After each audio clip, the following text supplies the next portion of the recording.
The Venezuelan government regained control of the petrochemical company Monomeros, headquartered in Barranquilla, Colombia.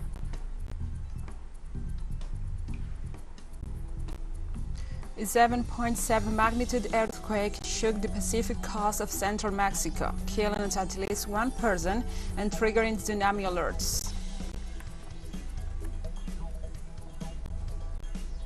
And Russia presents in Geneva hard evidence of the U.S. military biological laboratories' activities in Ukraine.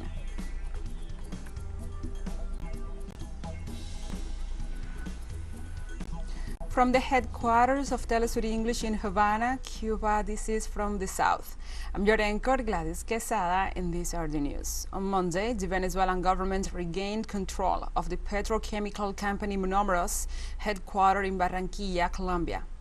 Colombia's superintendent, Billy Escobar, affirmed that the Colombian state recognizes Venezuela's ownership of the company Monomeros. In this way, Escobar ratified Venezuela's authority to appoint the new board of directors of these assets. The Colombian superintendent also reiterated that this decision was made in accordance with the legal framework in force in the country.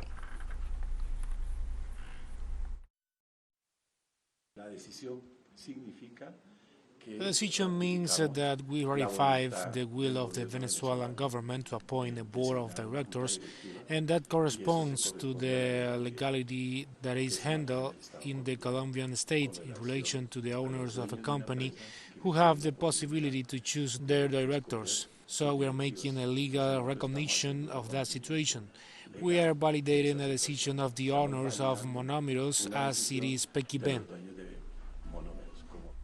The Venezuelan ambassador in Colombia confirmed the recovery of the Monomeros company by the Venezuelan state, stressing that the build-up of an interventionist and traitor action against the peoples of Venezuela and Colombia was exterminated. We are recovering order, legality, and the certain transit of things. All that evil, wrong, aggressive construction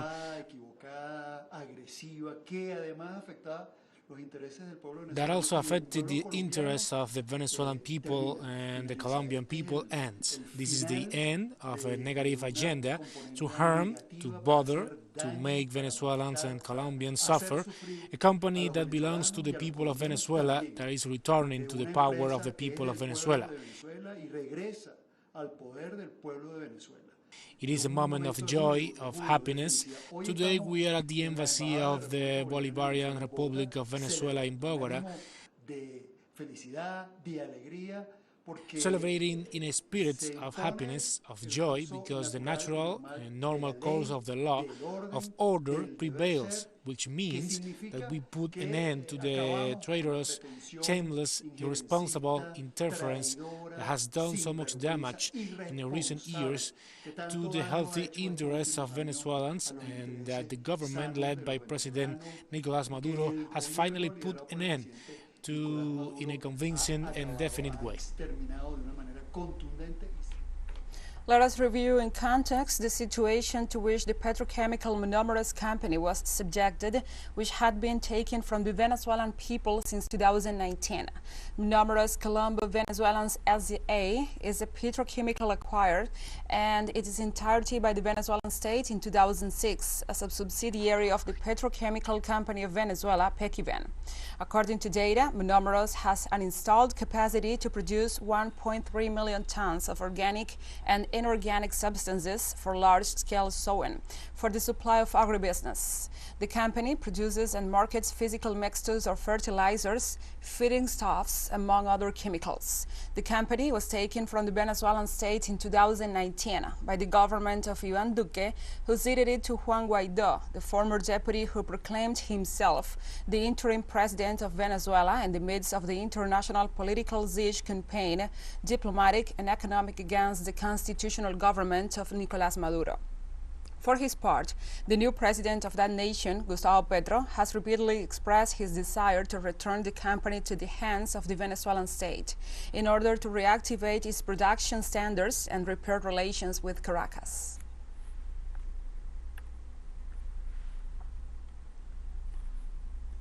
In Venezuela, authorities reported a fire at an oil refinery located in the east of the country.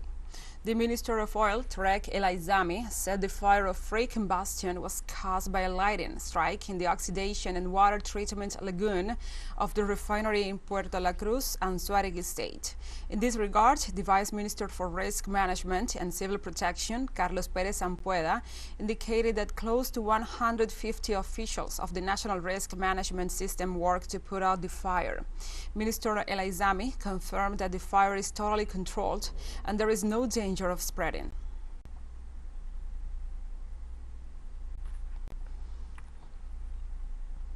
We move on to other topics. In Peru, members of the Cerro Verde Mining Union staged a sit-in at the judiciary demanding respect for their labor rights.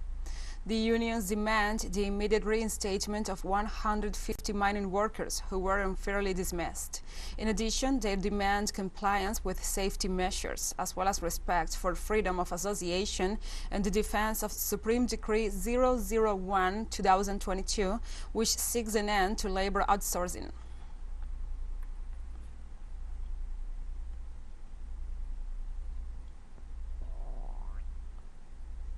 In Haiti, protests continue for the fifth consecutive day. Protests and barricades blocked the main roads of Port-au-Prince, bringing the capital to a standstill. Schools, banks, embassies, and all shops shut down. The protests started on September 14th when Prime Minister Ariel Henry announced steep increases in fuel prices, despite fears that the move will crush the already frail economy. On Monday, a few hundred Haitians protested against looming price increases and widespread violence. They also demanded the ousting of the government.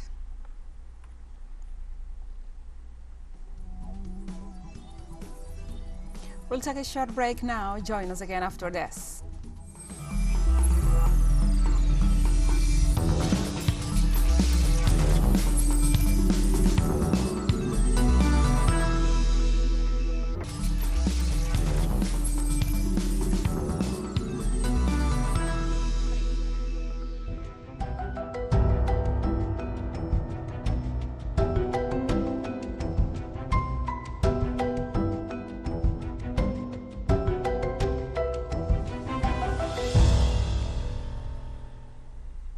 Welcome back to From the South.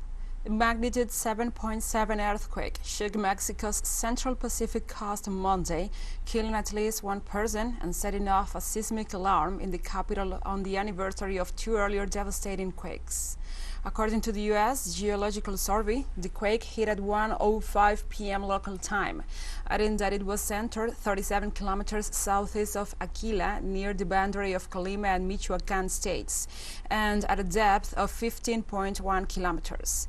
Michoacán's Public Security Department said there were no immediate reports of significant damage in that state beyond some cracks in buildings in the town of Cualcomán.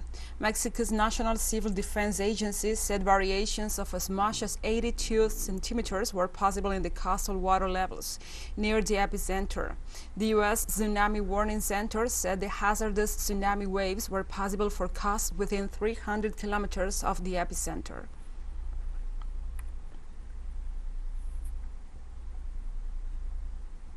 Catastrophic damage, including collapsed bridges, hundreds of people displaced, and thousands of homes and businesses without power, were the result of Hurricane Fiona's landfall in Puerto Rico this weekend. These were added to the more than 1,000 refugees in the country that were reported yesterday afternoon. One of the first consequences of the storm was the failure of electric service, which at one point was 100%. Luma Energy confirmed that it will take several days to fully re-establish electric service on the island. Authorities had to transfer patients from the Comprehensive Cancer Center due to the failure of its electric generator. Businesses, education centers, and all activities were suspended since the rains persist, and there is no electric service in the most of the country.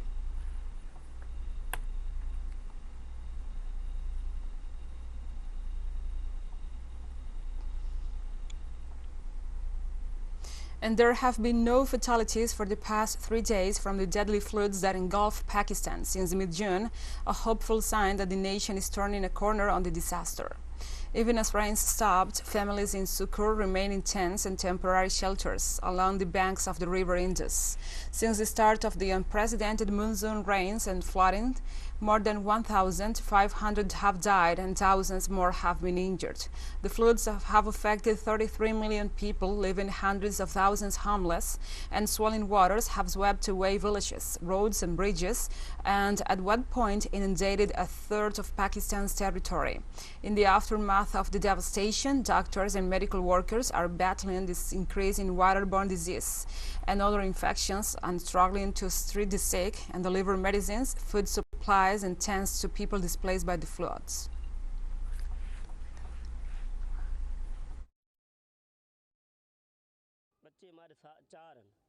I have 4 children. All of them are sick. Some have fever, some have stomach issues, some have skin problems.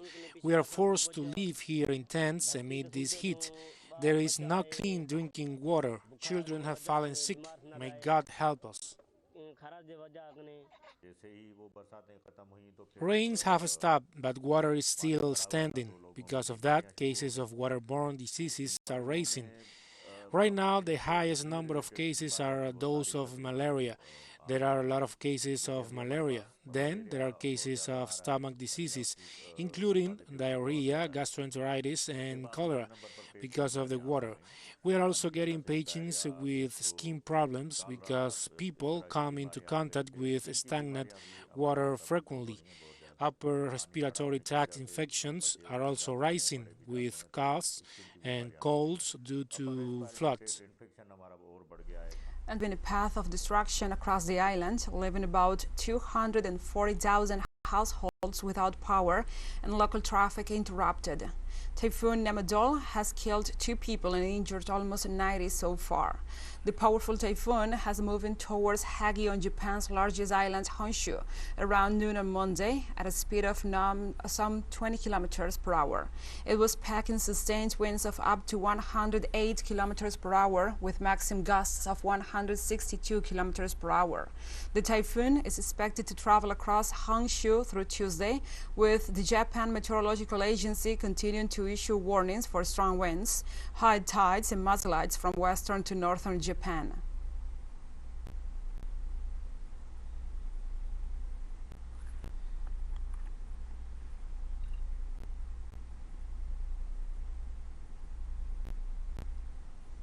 China on Monday again denounced Japan for its plan to discharge nuclear contaminated water from its wrecked Fukushima nuclear plant into the sea.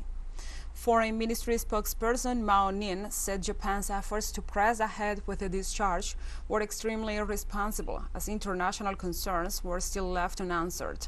The statement comes after the international nuclear watchdog announced the agency has begun its independent analysis on the treated water data provided by Japan. This is the first part of the 3-pronged safety review being conducted by the AIEA task force.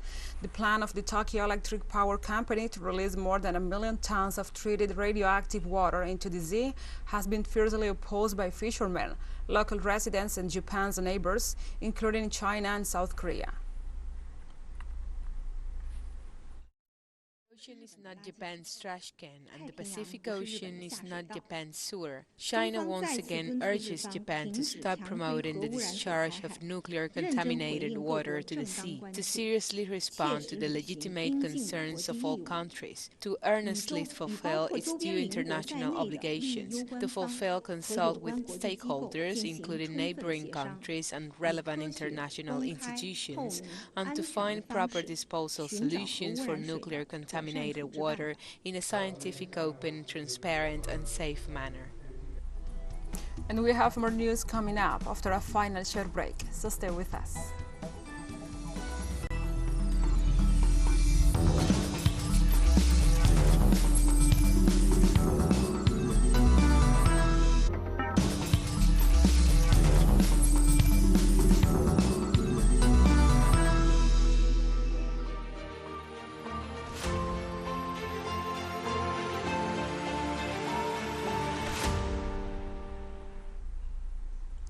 Welcome back.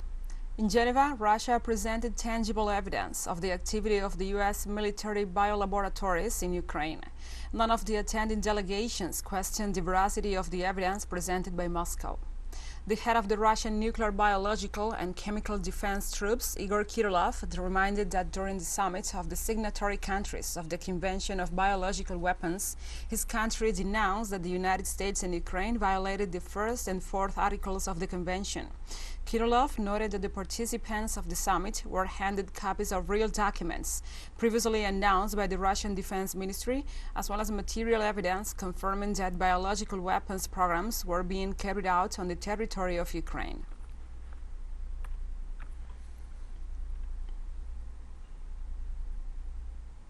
And the self-proclaimed Donetsk People's Republic's Territorial Defense denounced the killing of at least 13 people in an attack by Ukrainian forces against a bus stop.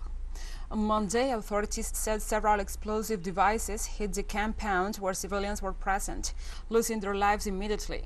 Likewise, local media reported that 3 other people were killed in a market during a fire following the impact of projectiles.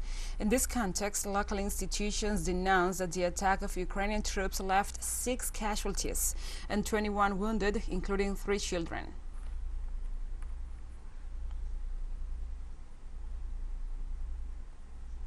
And the civic chambers of the self-proclaimed People's Republics of Lugansk and Donetsk called for an immediate referendum on joining Russia.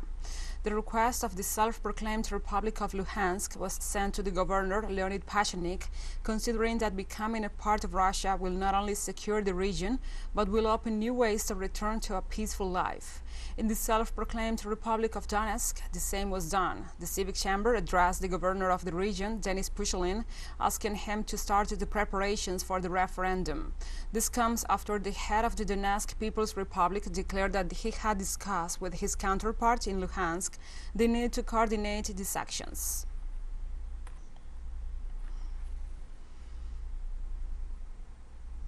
On Monday, Iranian President Ebrahim Raisi ruled out the possibility of holding a meeting with U.S. authorities during his visit to New York to attend the 77th session of the United Nations General Assembly. Speaking from Mehrabad Airport before leaving for the United States, the president insisted that his trip comes at the invitation of the UN Secretary General. Raisi assured that it will be an opportunity to expose the sanctions to which his country is subjected. The Iranian president also announced that during his 5-day stay in the U.S., he will hold bilateral meetings with high authorities of different countries and a meeting with Iranian presidents.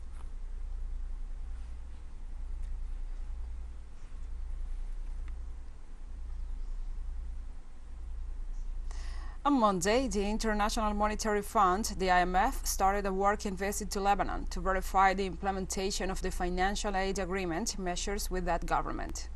This visit takes place in the middle of the constitutional deadline for the election of the president in the absence of a government. The IMF delegation's agenda to Beirut will focus on meetings with the highest figures of the state, the parliament and the central bank. During their stay in the country, they will discuss with the head of finance and the economic agencies the preliminary treaty to face the crisis in the country, the reform of the banking sector, the capital control law, and the approval of budget, which are some of the demands of the international organization to advance in the implementation of the financial support to Lebanon.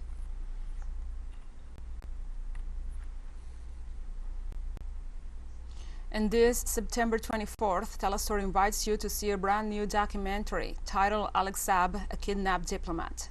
The audiovisual features testimonies from lawyers, experts, and family members of Alex Saab, including his wife, Camilla Fabry. All of them will reveal details never known before about the first kidnapping of a diplomat in the history of the world. It also compiles the actions taken by the U.S. government towards countries and individuals to ambush Saab in Cape Verde. Authorities in the island country imprisoned the Venezuelan high government official without an arrest warrant against him. Don't miss the documentary Alex Saab, a Kidnapped Diplomat, only on TeleSUR.